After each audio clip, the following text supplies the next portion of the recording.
પાર Tapi Narmada river link project પૂરેપૂરો કોંગ્રેસનો પ્રોપેગેન્ડા હતો, પોતાનું અસ્તિત્વ જાળવવા માટે હતું.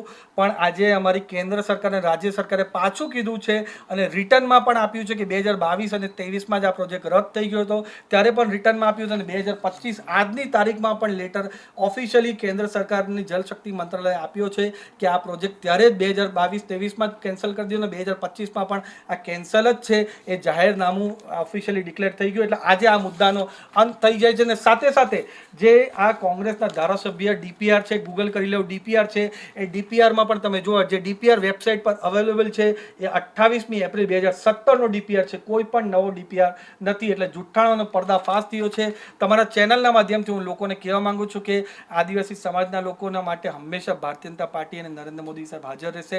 તમારો સર્વાંગી વિકાસ થાય એના માટે પૂરા ચિંતિત રહેશે.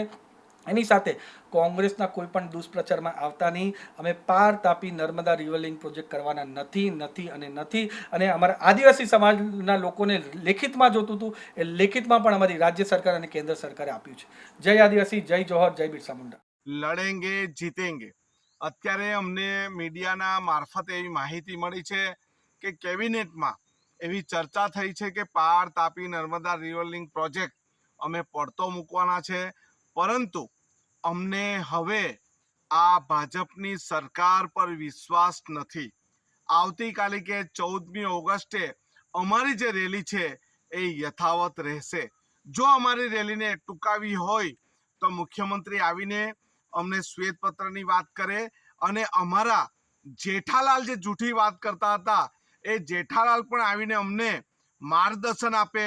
અમારા પૂર્વ મંત્રી નરેશ પટેલે બી એમ કીધું અમે ગેરમાર્ગે દોરીએ છીએ, તો એ આવીને અમને માર્ગ બતાવે ત્યારે અમારી રેલી, અમારું આંદોલન અટકશે.